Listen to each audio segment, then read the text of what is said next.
Professor Russell Foster, Professor of Circadian Neuroscience at the University of Oxford, about light, biological rhythms and architecture. In November, we'll have Bob Fosbury, who is currently an emeritus astronomer at the European Southern Observatory and an honorary professor at the Institute of Ophthalmology at UCL. And he'll be joined by Professor Glenn Jeffrey, also a professor at of neuroscience at the Institute of Ophthalmology at UCL. And they will be talking about light and life beyond photosynthesis and the science behind mitochondrial infrared. And then the last in the series for this year, we'll be talking to Scott Zimmerman on the subject of melatonin, light, and the optics of the human body. But what better way to start the series than with Anna and Incandescent? We need to talk about light. And I first found out about Incandescent through Helen, my wife, who'd heard your interview on Woman's Hour back in September or October, I think it was, in 2019. I ordered the book that same evening, and I felt it was such a fantastic expression of the journey that our industry has been on. And then earlier this year, I introduced the book to Bob Fosbury, and after he read it, he sent a message to me to say, I think Incandescent is a beautiful book and reveals an understanding beyond our clumsy scientific language. Personally, I'd highly recommend the book to anyone in the world of lighting or coming into the world of lighting. And if anybody wants to see what it looks like this. Anna, you have a new book coming too, so maybe we can talk about that a little bit later on.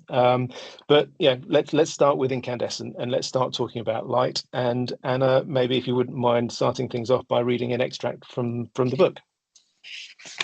Okay, hi, lovely to be here, and thanks everyone for coming along.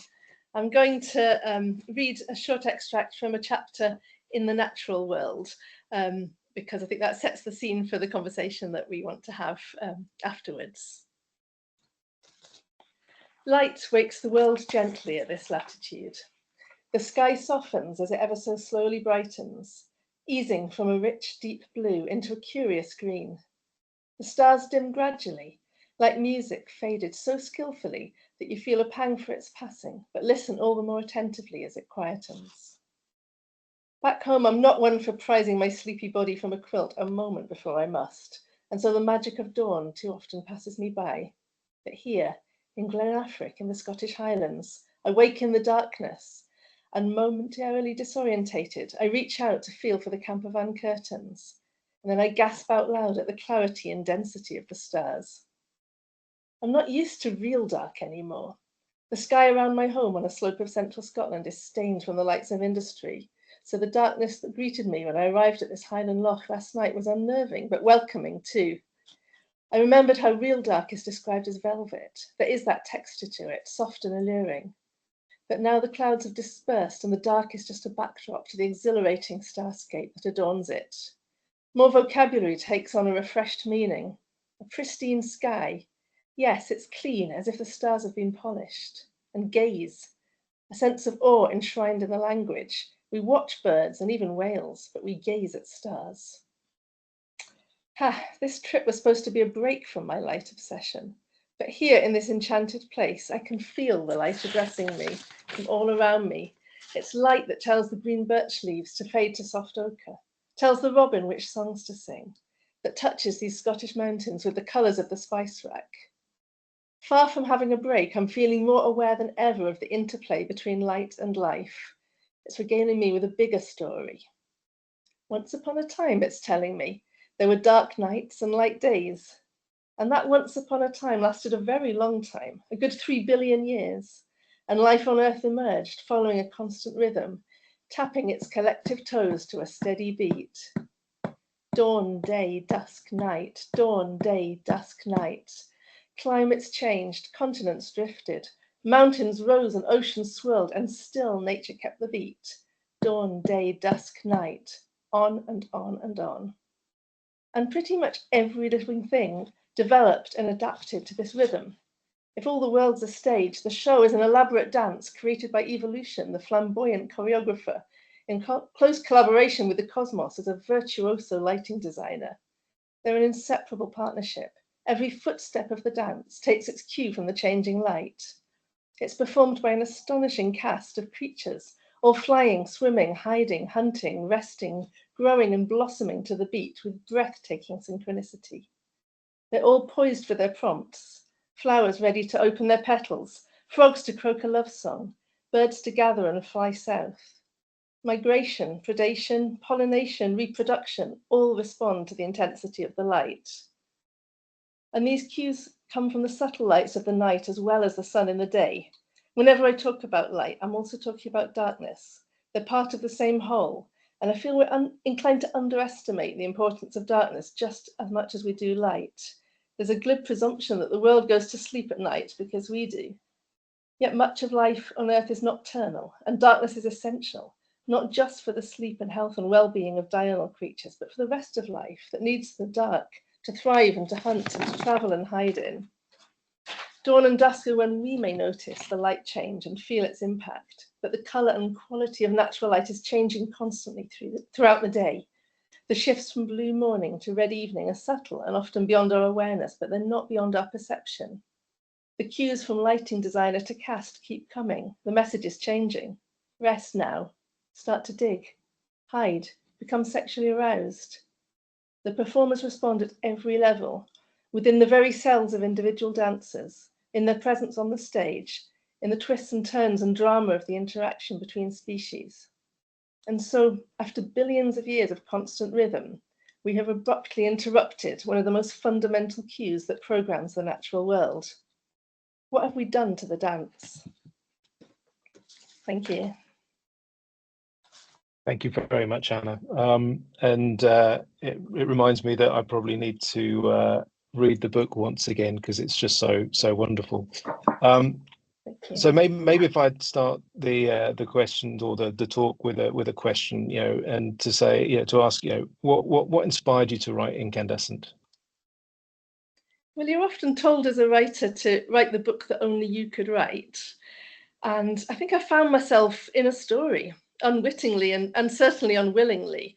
I didn't know anything about light, never really thought about it before this happened. But I had a sense of becoming part of a bigger story, that something was happening in my tiny life here in Falkirk in central Scotland that I realised step by step was happening to other people. And then I realised it was affecting everyone. And then I realised it was affecting all the wildlife and everything from insects to deep sea creatures to the trees. And then I realised it was about life and the universe and our perception of the Milky Way and the stars and the sun. So it went from just something I thought was about me to being about all of everything. So I felt I had a story to tell. And if I remember rightly, as you started your adventure, let's say, in writing the book, you became aware of more and more people who had suffered from poor quality of life and the challenges that you were feeling, and they started sort of coming at you from almost all directions, if I remember rightly. They did, yeah. I mean, I started blogging first, and I think when I first started blogging was because I started getting bad reactions from, do you remember the curly CFL light bulbs? I was going to bring one along as a those lovely nice things, yeah. Those lovely nice things. I use the technical term of shite lights sometimes. They started appearing everywhere, and I started feeling very unwell whenever I encountered them, and it was quite hard to explain this to people because as they were increasingly everywhere, it became harder to just meet friends for a pint or go to a restaurant or go to somebody's house, because you always had to find out what lights were there, and most people thought I was a bit mad. So I started blogging really as a way to write it down, because as a writer, that's my way of processing things, and to be able to share with family and friends, because I got a bit bored of trying to explain. And I didn't really anticipate what would happen next, is because I wasn't doing any marketing it or sharing it, but somehow people from all around the world started writing to me and telling me their problems, that a lot of the new types of lighting that were coming in then were making them very ill. And I think something moved in me then from feeling a bit of self-pity of what's going on with me to feeling quite angry and realizing that something was going on a much bigger level. And I suppose the journalist in me kicked in then, and I started to ask questions. what is light? What's the difference in the stuff that comes out of the sun, or the stuff that comes out of an incandescent light bulb, or a CFL, or an LED that were just coming in then? And from a background of absolutely zero physics, I mean, I used to cry over physics homework at school, and I abandoned it as soon as I could. I found myself in my 40s having to, ask these questions that nobody seemed to be able to answer, of what even is light. And I think you and I had a sort of an exchange of emails and discussions in the run up to today, and I sort of expressed to you that I felt that within our industry we know in general, I'm being just generalistic here. I'm not sort of pinpointing or anything, but I think we know a lot about lighting, but I think we don't know necessarily enough about light, and that's a reflection on myself as much as anything else. And I think at the moment, well, I find it incredibly exciting. That science does seem to be sort of catching up a little bit, in that sense. We've known about things like photosynthesis for a couple of hundred years, but we don't necessarily think about light and how it affects us as people. And I know we sort of express that, and you and I have sort of we use the term sort of light sensitive. But actually, whilst I'm going to say that I feel that maybe there's a sort of a spectrum, because I think we're all light sensitive, but some of us are maybe more light sensitive than others, and I don't know. Do you mind sharing your sort of relationship with light in that sense? Yeah, I mean, you've covered a lot of ground there, because I think the not knowing much about light is probably true of much wider than me as someone who could never get to grips with physics at school, or lighting design, as I say, knowing a lot about lighting. I think that we hugely underestimate the complexity of light, and the people that have been studying light are often studying one aspect of it, and maybe not looking at that interaction of where light meets life and interacts with that. And that's what I ran up against really when I started feeling unwell when exposed to a certain type of light. The doctor didn't really know where to send me, so they sent me to dermatologists and neurologists and psychologists and every ologist they could think of, but everyone only measured one thing. And light is actually more complex than that. And so I think when we talk about light sensitivity, we're talking about people that are particularly affected but it might be different aspects of light. Some people might be reacting to the color temperature. Some people, as we'll learn more about later in the series, the lack of red light or near infrared light. Other people are very affected by the flicker. So there isn't a thing called light sensitivity. I think it's just that light is more complex than anyone than was acknowledged when incandescent lighting was banned and new lighting technologies were brought in. And we didn't really look thoroughly enough at all the different aspects of that and how that would affect different people. So there isn't like a type of person that's light sensitive as a thing, but light affects so many different parts of your psychology and physiology that people that are more, sometimes it's not necessarily something that's wrong with you. It's like if you could hear a sound that nobody else could hear, you wouldn't say what's wrong with your hearing. You'd say, well, you've got very acute hearing. And I think some of the people that are described as light sensitive probably have a very acute perception of light and a flicker, which is a big problem in the lighting industry. And so, essentially, you started to feel these changes when we started to move away from filament incandescent lamps, moving to sort of the more energy efficient side of life. Yeah, I mean, CFL lights came in first before LEDs were sort of household bulbs. And now, of course, they're being phased out and we're seeing less and less of them. So, yeah, I'd use the word in energy efficiency myself in inverted commas, because I think the jury's still out on that in terms of it depends what you measure. When you talk about energy efficiency, we're often talking about a very narrow measurement of lumens per watt of, how much energy it takes to make a certain type of light measured in a certain way. But we're not looking at the total environmental impact of the manufacturing, of the materials, of the transportation, of the recycling, of all the other, aspects of a light bulb's journey. And so when you actually start to look at that, you see a very different picture. And then there's the great irony that incandescent lighting was banned purportedly for environmental reasons, but in changing light so dramatically, we're also creating a new environmental problem, which is light pollution.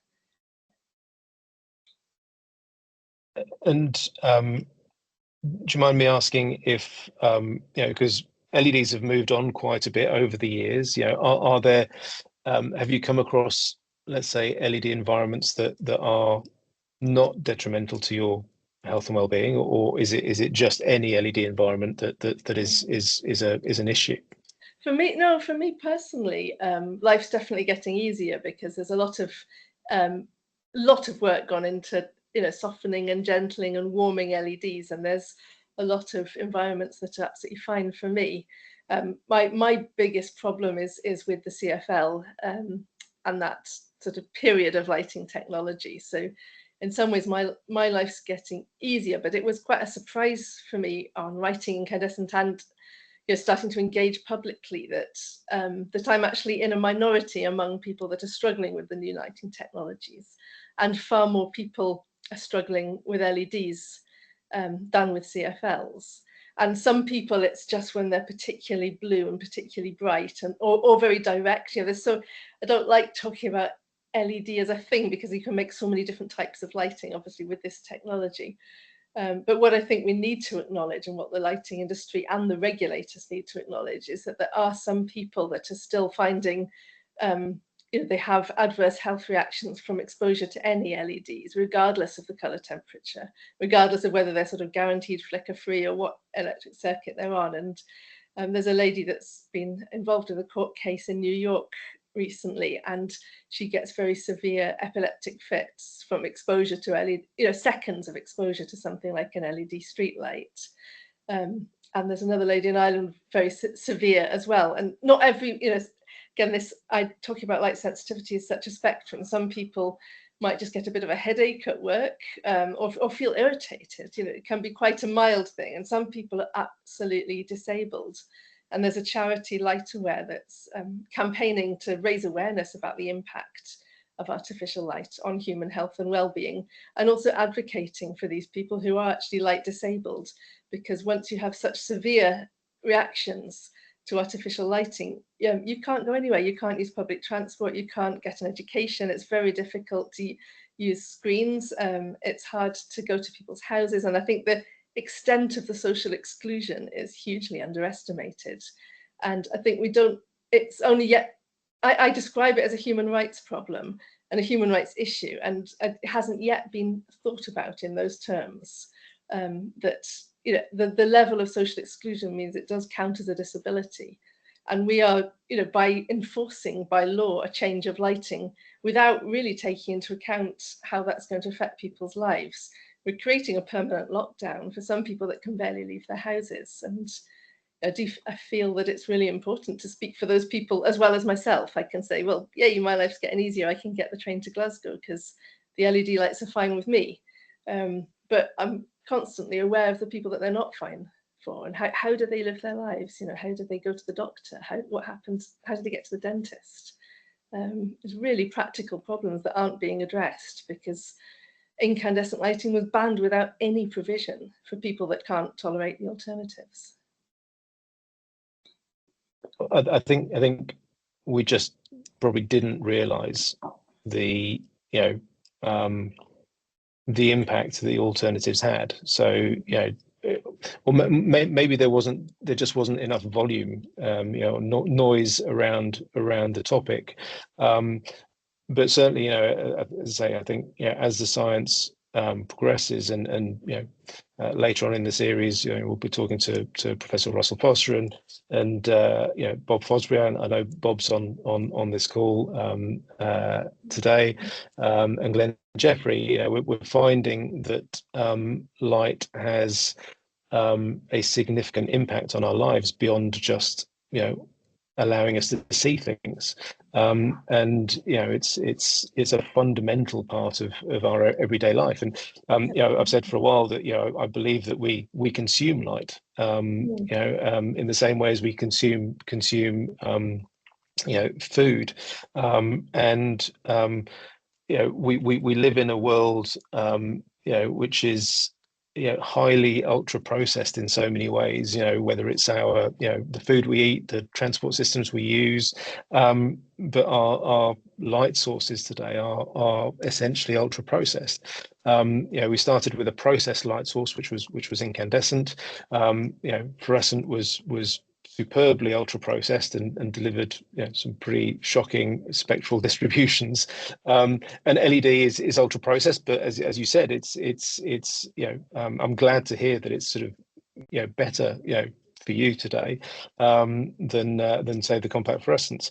But what I find quite surprising is that we still see sort of specifications coming into the market, and it might shock a few people to hear that we still see things with CRI 80 on it, and that must be the quality of light being specified sometimes is clearly going to impact people who are light sensitive, and there's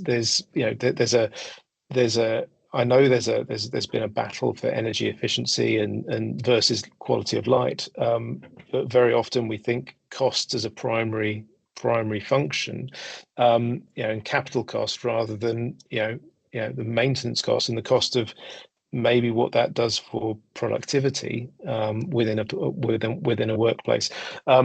And you mentioned that some people sort of end up being in permanent lockdown. So I mean, I'm assuming you're in touch with people who are in those conditions. I mean, that must be so horrendous that they can't go to work, or they can't function properly outside of their own environments.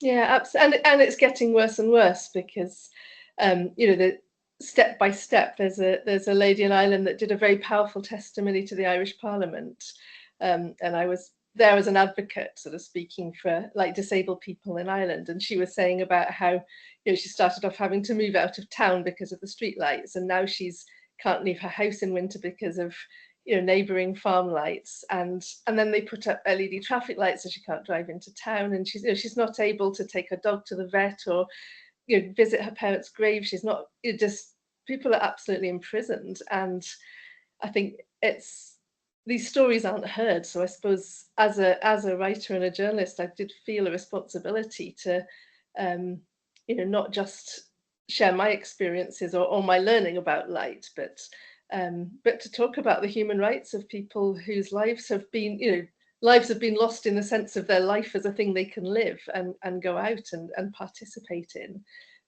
by laws that are intended to help climate change by changing technology. But I feel that if we're going to regulate about light, we should actually look at light use, how much light we're using for things, and that you can save an awful lot of energy by using light where you need it.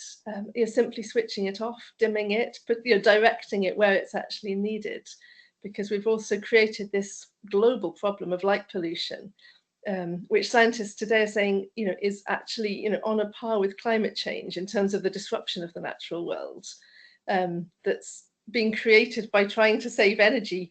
We've got these lights that we're saying, oh, they're energy efficient, we can put them everywhere. So what we've had is more and more light, and a massive escalation in the amount of artificial light that's affecting everyone. It's affecting every person, whether they think of themselves as light sensitive or not, and every tree, and even deep into the ocean, the sort of places that you think were exempt from this problem are actually being affected. So it is unraveling ecosystems by simply having too much light, because of the issues that I raised with the reading at the beginning, because light is time in the natural world. And once you start messing with time, We hear a lot about circadian rhythms recently, and circadian science and the body clock and how light and too much artificial light affects that. But people tend to think about body clocks as being like sleep and waking cycles. But it's so much more than that. It's every physiological process in your body, from blood sugar to cell renewal to bowel movements, and it's every sort of connecting process in the natural world, in the individual cells, whether you're a bee or a tree, and in particular species, just as affected in the body clocks as we are, but also the interactions between species that form ecosystems. So you've got the balance between predator and prey. When you start losing insects, you affect the bats and everything. They talk about cascading. Everything is affected by it. And at a time that the natural world is in so much trouble, this is actually one problem that's relatively easy to fix. It doesn't have a great long lag like climate change does, or picking up forever pollutants, as they call them, in the oceans. We can solve this one by using less light, and the light's gone once you switch it off. And I think actually touching on the natural world, there was a paper that was published just recently, actually, beginning of August. You might have seen it. It's you probably can't read that, but artificial light at night decreases leaf herbivory in typical urban areas. And if I've understood everything correctly, this overstimulation of or effectively this overstimulation for plant life, this continuation of the photosynthesis, into the night time period, is increasing the thickness of things like leaves, which means that the insects can't sort of feed on the leaves. So you're right. This ecosystem is affected in so many ways, and we've got to take some care about it. Yes, and not see ourselves as separate from that, because I remember when I first started looking into this, I was seeing it as a human problem, and it's quite ironic because as my background is in wildlife writing and writing about natural history and environmental journalism, and I was so focused on the human aspect and maybe the human rights aspect, and I got interested in the politics and the ideology around the ban, it took me quite a while to realize that this was actually an environmental issue and an issue of the natural world. And then when I started looking at it, it's like, well, how can it be otherwise? We all have a nervous system, we all have cells, we all have this body clock, from a fruit fly to a person. So it's not a separate thing that, people are getting sick and animals are affected and ecosystems are unraveling. It's all the same thing, because life on Earth evolved with a very, very constant pattern of day and night, and we actually need that pattern more than we've realized. If you don't mind, I'm just going to come back to light sensitivity just for a moment, because I suppose focusing maybe incorrectly just on the human side for the moment, but through over the last 5 years since you wrote the book, have you come across sort of maybe any specific recommendations or maybe solutions for creating, let's say, light sensitive friendly environments for people? Have there been examples of that, or what can you tell us maybe that's happened in the last 5 years? Yeah, wow, is it 5 years? I hadn't counted that up, but yeah, you must be right. It's difficult within the current legislation, because I think the lights that are most okay for everyone are incandescent lighting, and that's been banned and less available. So certainly the Charity Light Aware recommend that some of the things that businesses or venues and locations can do to make buildings more accessible is very much about the capacity to switch lights off, or to maximize daylight and allow, so often we've got the blinds drawn and the lights on, and to actually, allow daylight as a concept, that you can have times with the lights off and letting people in then. But also things like automatic, motion sensors are really difficult, because it means somebody can't necessarily go to the toilet because you can't just switch the light off. So just the capacity to turn the lights off for people that need it. And I think the other thing that's really important is just to be aware of what light you're using, and to start to think about this as an accessibility issue. That if you phone up and you could say, is there a hearing loop in a place, or is there wheelchair accessible? And people will have answers. But if you say, what type of lighting is in the lobby or in the toilets or in the main venue, it's not a vocabulary that people have. And I think there's a great ignorance about light and a lack of articulacy about it. And it's confusing, because you go to, B&Q, then there's 100 different light bulbs and they've all got different sorts of labels, and nobody really quite knows what's going on. So, I quite often, if I'm going to stay somewhere and I want to maybe go into a hotel and I want to know what lighting there is, and someone will say, oh, they're just normal light bulbs, Hen, and you think, well, what is a normal light bulb today? So I think a greater awareness of what type of light you're using, and a capacity to maybe change that or switch it off is really the best that people can do.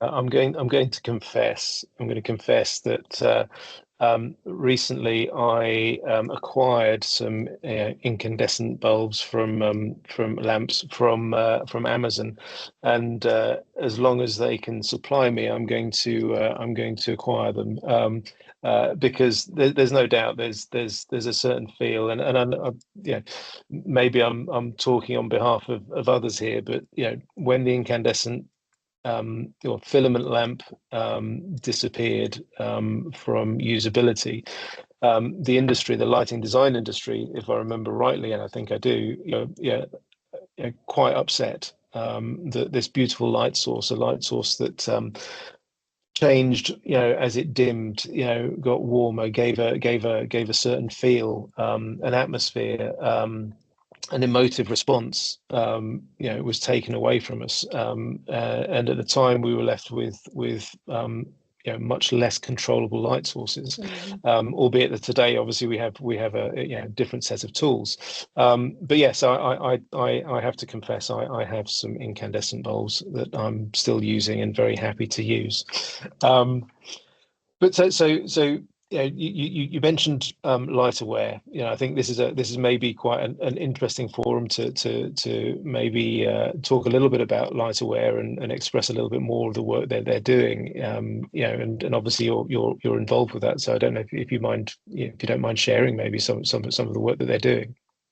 No, not at all. I mean, Light Aware is a charity that was founded by a group of people whose lives were profoundly affected by the changes in lighting.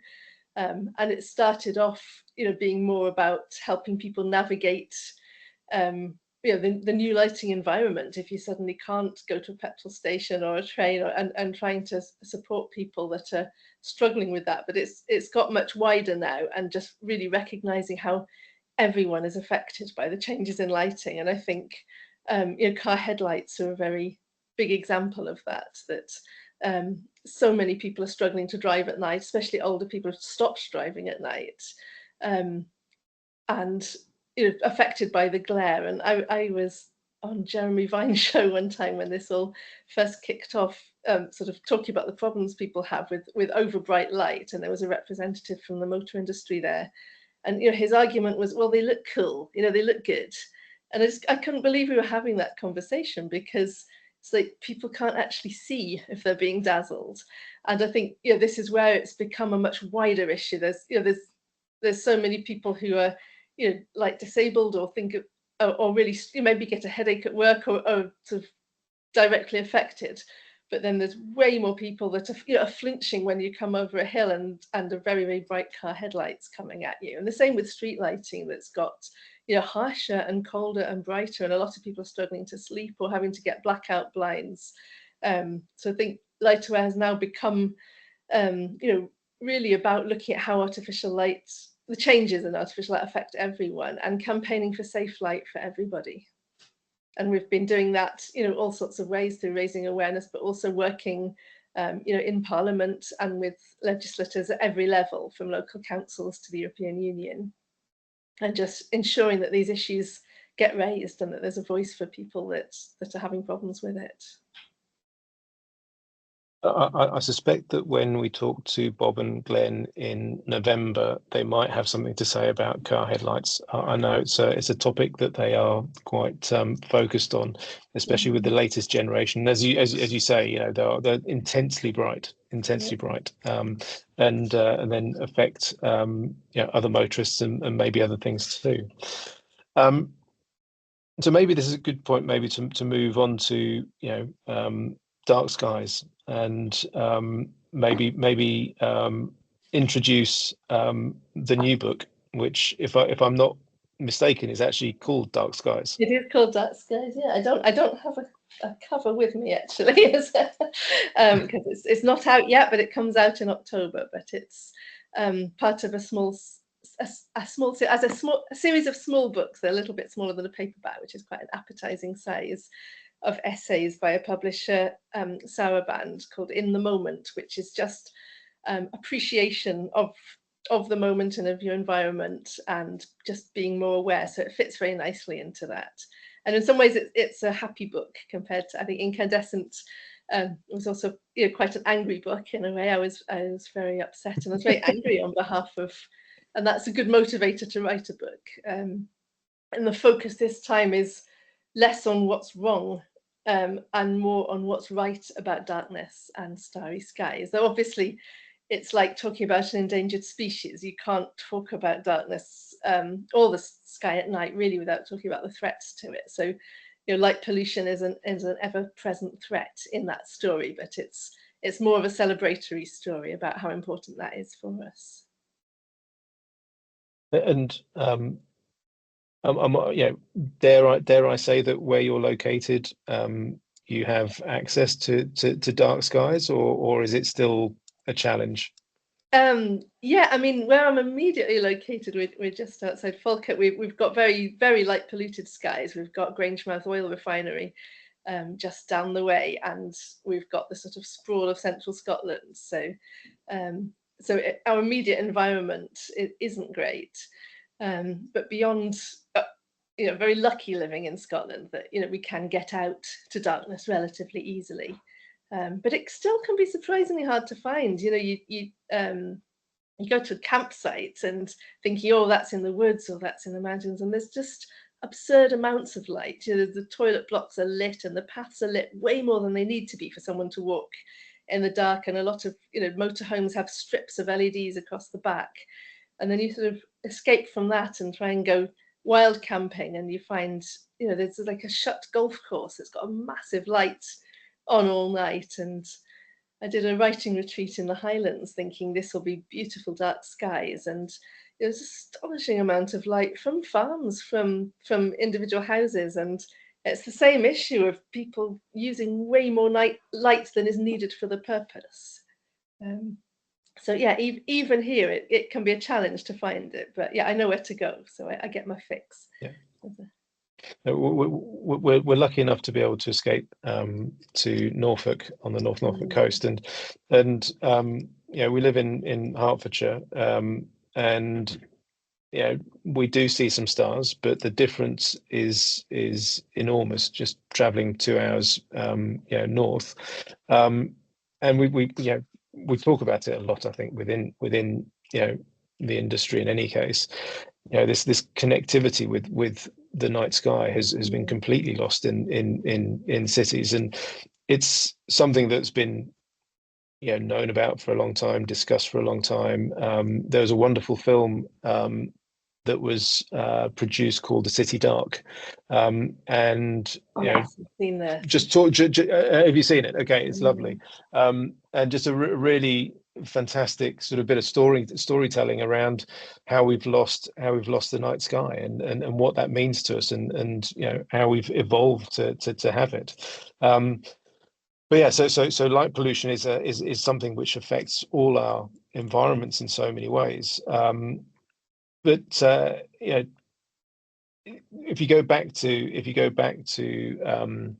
know, yeah, you're writing in Incandescent, it's not just us who are suffering, it's then, you know, animals, nature, everything. Absolutely, yeah. I mean, light pollution has, grown astronomically in over the last 20 years, and part of the culprit is this shift in lighting technology and the perception of light as being cheap and somehow green because it's supposed to be energy efficient.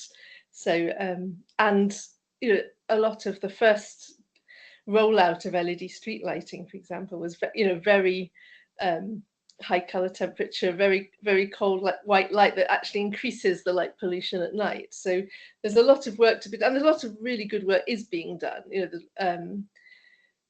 Coming away from that, but often we don't take away. As we're learning more and more about what we actually need, that we're still stuck with some of the old, very, very bright streetlights. I mean, Falkirk is an example. They're absolutely brutal. And they're increasing that light pollution, not just where they are, but the overall, the sky glow and the brightness. So you can get light pollution reaching for, miles beyond where the cities are.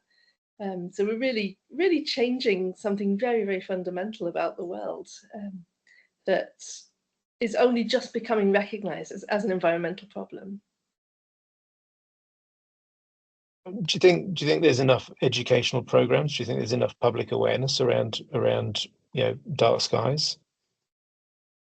No, not yet. And because I'm quite engrossed in it myself, and I go to these conferences and I talk to a lot of dark sky people and quite connected around. I sometimes forget, like even I say to people I'm writing a book about dark skies, and they say, "About what? What is that?"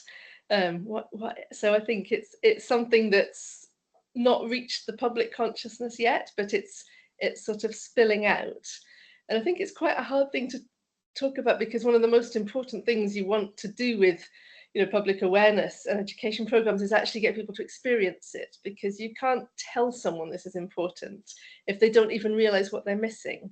You really have to have an experience of a huge starry sky, and that can be quite transformational, but you have to have enough places that you can get people to for people to experience that for themselves. And I think this ore deficit that we hear about, it really does affect people, but you don't always know what you're missing, because we've got a whole generation really growing up that have never known darkness. I've got a little sister that's 20 years younger, and she first came to visit us in Scotland from a life in London, and she'd holidayed in cities. And we picked her up at Berwick Station and drove across a bit of sort of southeast Scotland, and she was staring out the window. And I said, what's up? She had never seen darkness. She didn't know it, and that really hit me then, that there'll be millions of children in the world that don't know darkness, and no wonder we're so scared of it. And that's a nice full circle for me in my story, because I was always scared of the dark as a kid, and when I first came to Scotland and I came to Edinburgh, there was a street light right outside my bedroom window, and I bagsied that room in a student flat because I thought that was great. It would never be dark. That was the one I really wanted, and I thought, yay, I never have to deal with darkness again. So I've come a long way from from wanting to have permanent light to actually craving darkness like a vital nutrient, and actually planning my holidays almost as a pilgrimage to it, and really picking where I go by where will be darker.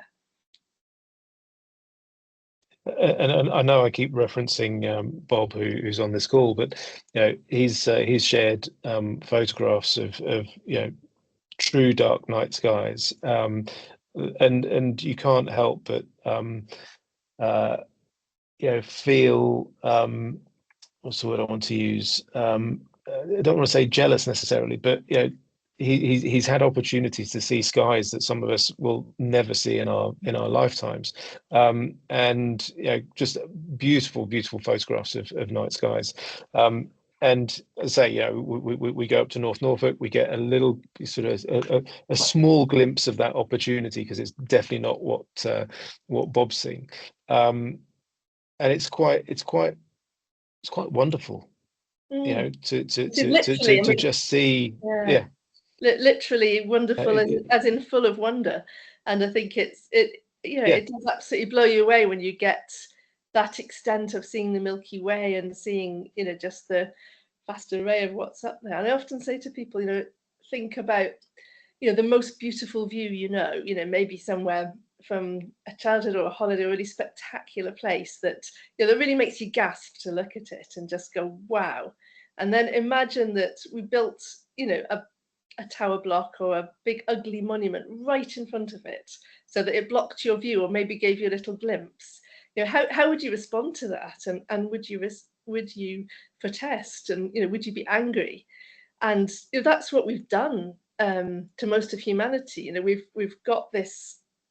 The skyscape is as important as the landscape, and we've got this stunningly beautiful view, and we've built this obstruction, which is light pollution. But as the years go by, there's less and less people that remember what that view was.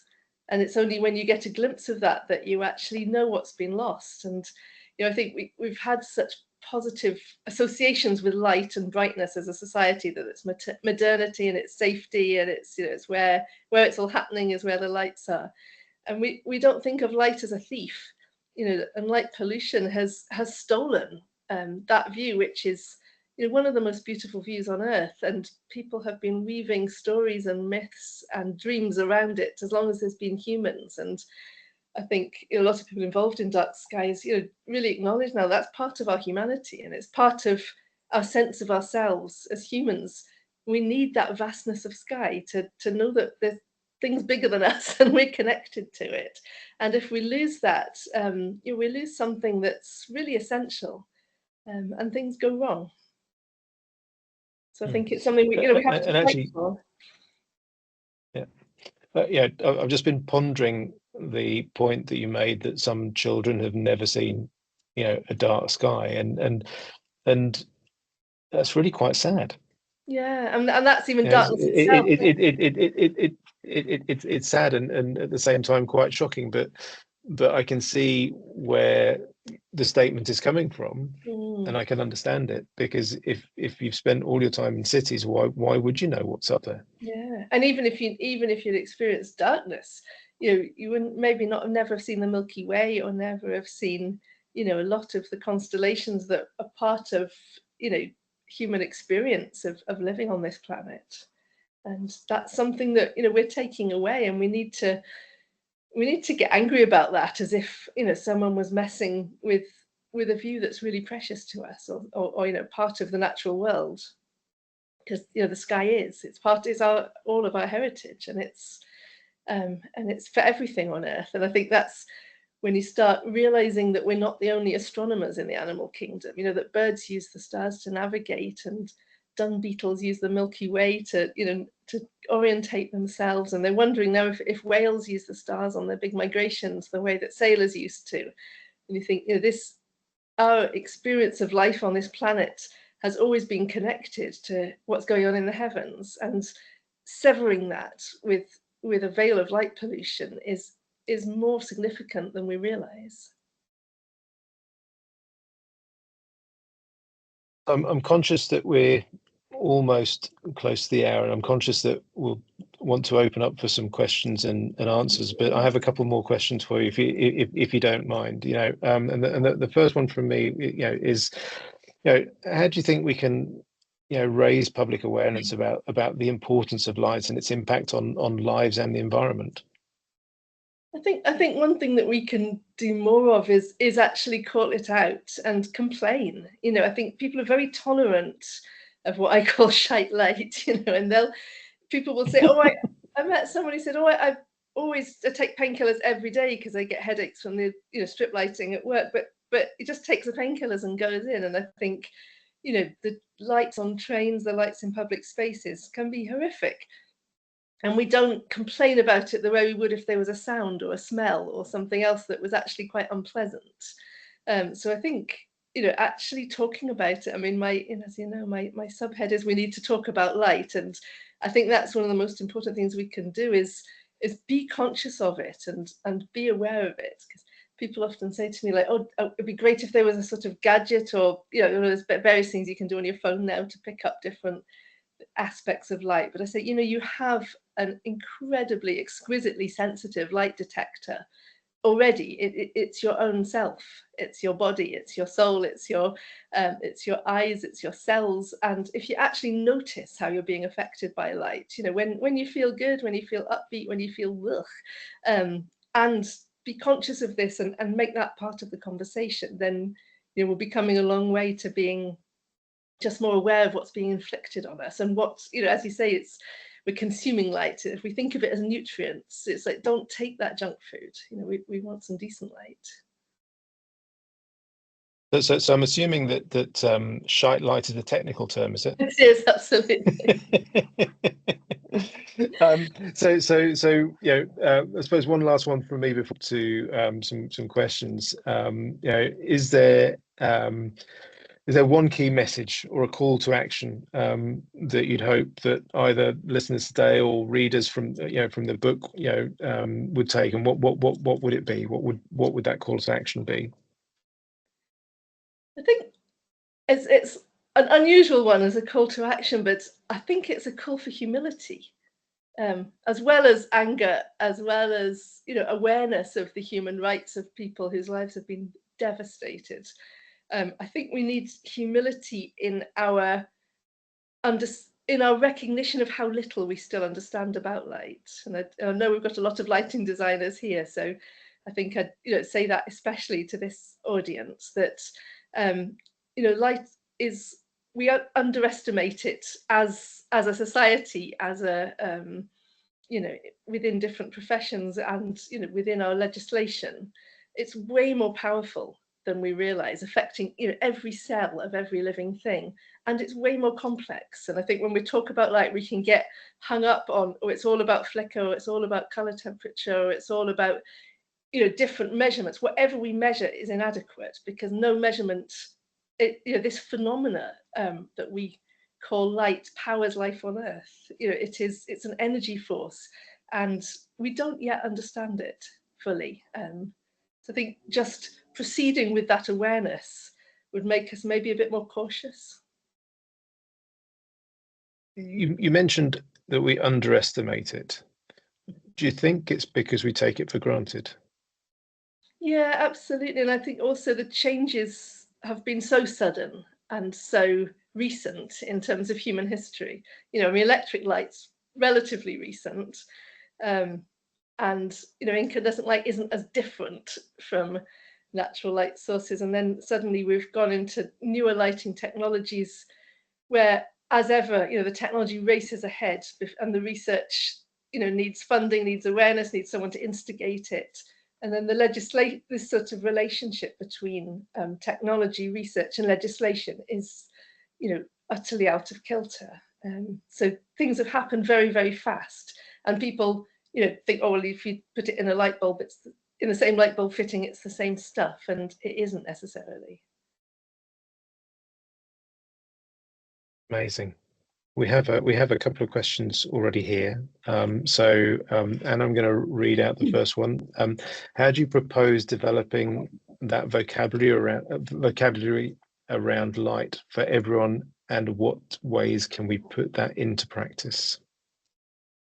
Oh, it's a good question, and a really difficult one, because the vocabulary that maybe lighting manufacturers use is something that's not going to be graspable by the general public. We're not particularly in Britain, I'd say, we're not a scientifically literate nation, and very few people have the physics to actually read what's on the package of a light bulb.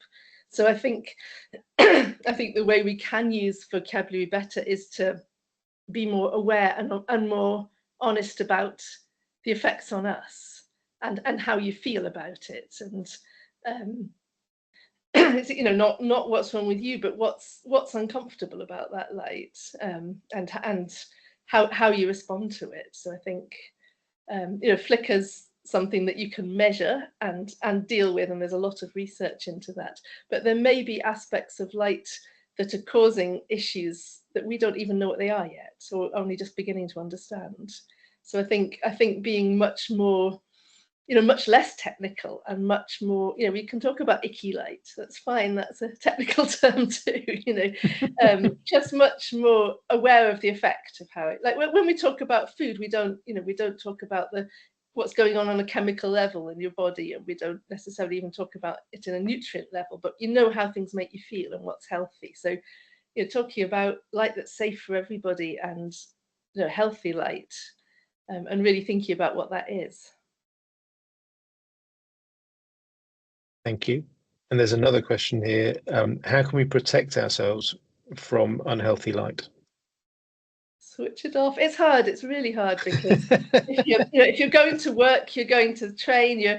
I live in central Scotland, where in the winter a lot of people, leave home in the darkness, and leave work in the darkness, and they go for days without natural light. And it's, you'll hear more about this later in the series, but it's not good for you.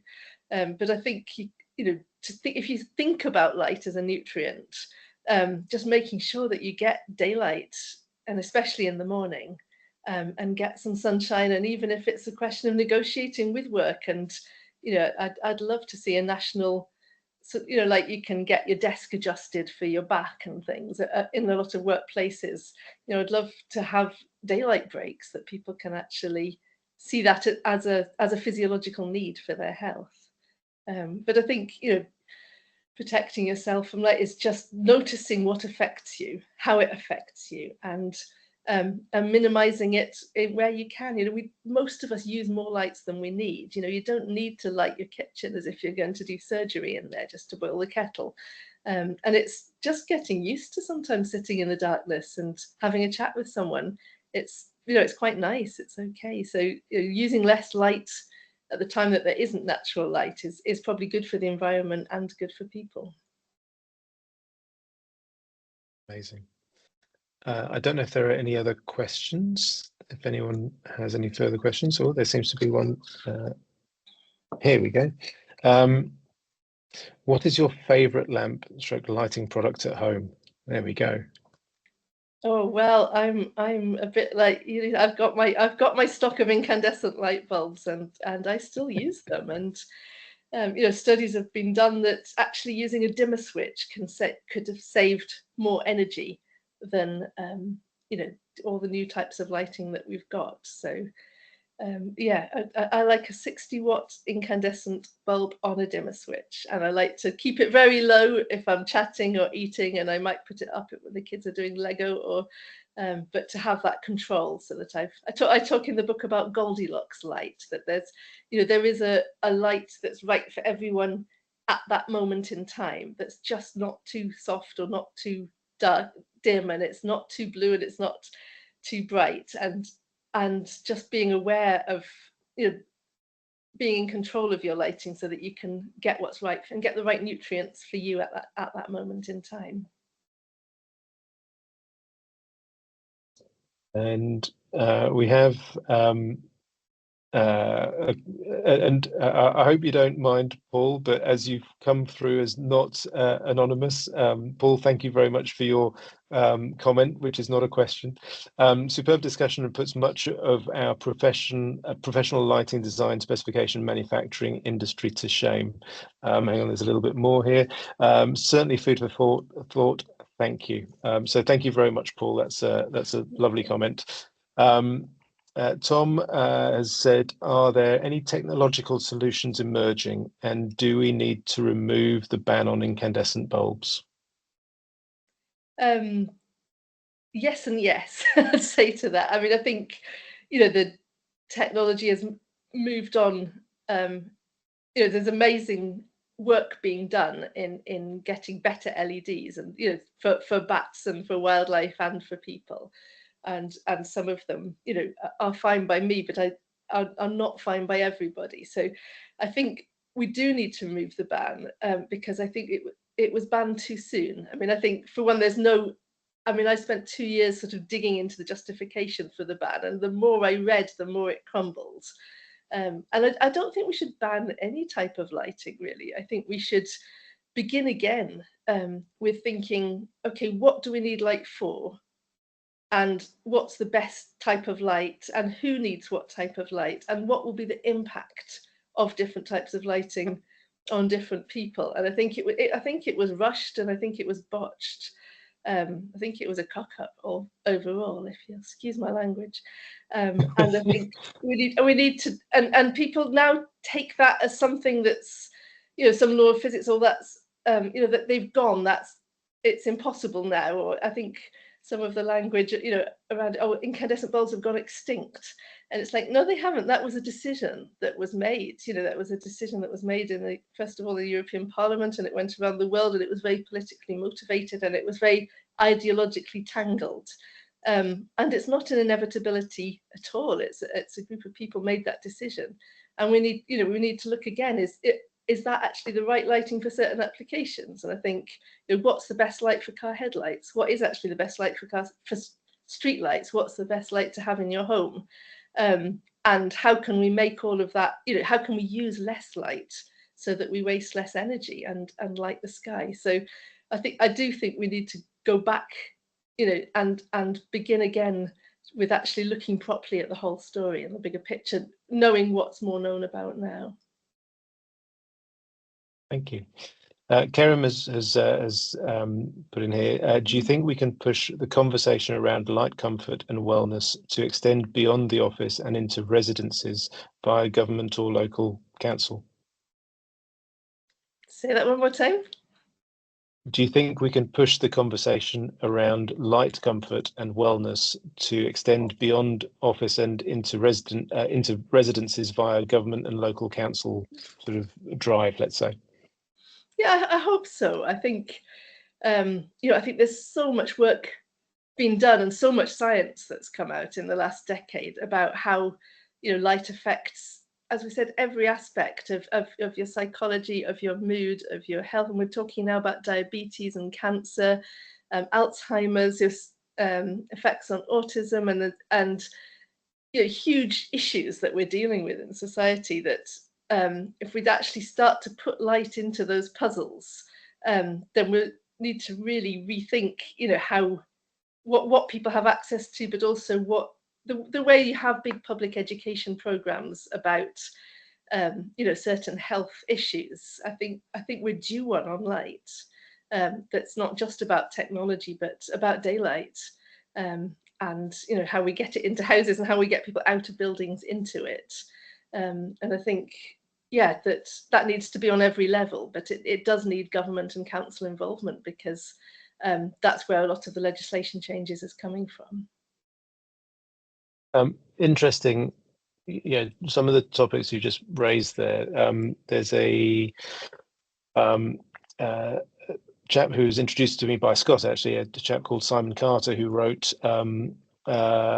Rise and Shine, a book, a sociological study on our connection with light, and you know, how buildings in the past were designed specifically to let light in. You know, the orientation of the building was designed specifically, you know, based on letting light in, but also, you know, it observes our sort of, say, our connection with the sun and our connection with light, and you know, how 100 or so years ago, you know, we were treating various ailments with lights, with the sun, and we've lost that connection through things like antibiotics and sort of quicker, sort of simpler solutions that have taken us away from light. So, you know, very, you know, interesting that you mentioned some of those comments. We've got an anonymous question. Where would your perfect holiday be in the world if you base your holidays around dark skies? Oh, I'm very happy in Scotland, so I've no need to go further.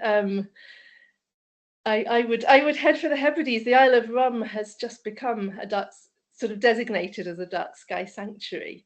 And this thing of dark sky places and dark sky sanctuaries is a really interesting one, because a lot of people in Scotland don't get it. And I've got a friend who say, what is that all about? There's dark skies all over the place. How can you say, like, Coll is a dark sky island and Tiree isn't? Or, you know, why is this valley dark sky and the next one isn't? And I tried to explain that it's, you know, it's not, the places that get this designation aren't necessarily the darkest skies or darker than the neighboring island or, you know, or valley or place, but that there is a human commitment in that place to recognizing and valuing and keeping it that way. And, you know, that's what makes it precious. It's the acknowledgement of what there is there, and a commitment to keep that for the future and for future generations. So I think I would actually be on a Hebridean cruise, so not just on the islands but offshore. That's where I've seen some of the best stars that I've seen, and yeah, just beautiful part of the world, and just really recognizing what we've got, because you hear so much about Scotland's landscapes but not enough about the skyscapes, and I want that to be valued as much. Thank you. Wolfgang has said, great eye-opener, thank you. We need to understand if all LED lighting is inherently problematic, or whether the issues identified today can be overcome. What is at the root of the problem, and can it be fixed? So yeah, I don't know if you want to try and answer that one, or I wish I could. If I could answer that, we would be halfway to a solution. I don't know. I don't, as I say, I'm not a lighting designer. I've got a very, very beginner's grasp of physics, and I've really come into this. And I'm not a medic either. I've come into this as a journalist and as a writer, just hearing people's stories. So I don't have an answer to that. I wish I did. I don't think that LEDs are inherently bad. I like to think that, I know that they're getting a lot better, and I like to think that we can do a lot better still. But I also don't think they're inherently good. And I think we've got to stop thinking about light bulbs as goodies and baddies, and, really look at what is the best technology to use for different situations. But, I know that there are people in the world who cannot live their lives because of the ubiquity of LED lighting. And until that is understood, I don't think we should have it everywhere, because we need to understand what is going on. And a lot of the problem is that, you've got neurologists that know a lot about brains, and you've got lighting manufacturers or physicists that know a lot about light, but we don't have enough interdisciplinary work really understanding how all these things interact, and what's going on. If somebody gets a migraine or has an epileptic fit, or somebody just collapses, just loses all connection with their brain, and so something's interrupting their brain signals to the body, and it's way beyond my ken what's going on, but I feel my role is just to acknowledge that it is, and to hear these stories, and to tell people, you're not going mad. This is a pattern that we're seeing in people around the world, and we need to know more about what's going on before we ban one type of lighting and enforce another. we've got one from Brian Healy, who might be the first purchaser for Dark Skies. How will the new book be distributed? Can I buy online? You can indeed. It is available. If you go onto Waterstones, it's available for pre-sale already if you put my name in, and it will be published, I think, the 24th of October. I might have that wrong, but it's coming out in October, but you can order it already. So yes, wherever you normally buy books from, or from the publisher's website, which is Saraband, the same publisher as Incandescent. Fantastic. I'm sure there'll be a few people on the call who'll probably be queuing up to get the book. We've got a few other comments. Thank you from one person, and a thank you for a wonderful and insightful talk. So unless there are any other questions that are about to pop up, let's I don't know. We'll see if we'll hang fire for a second.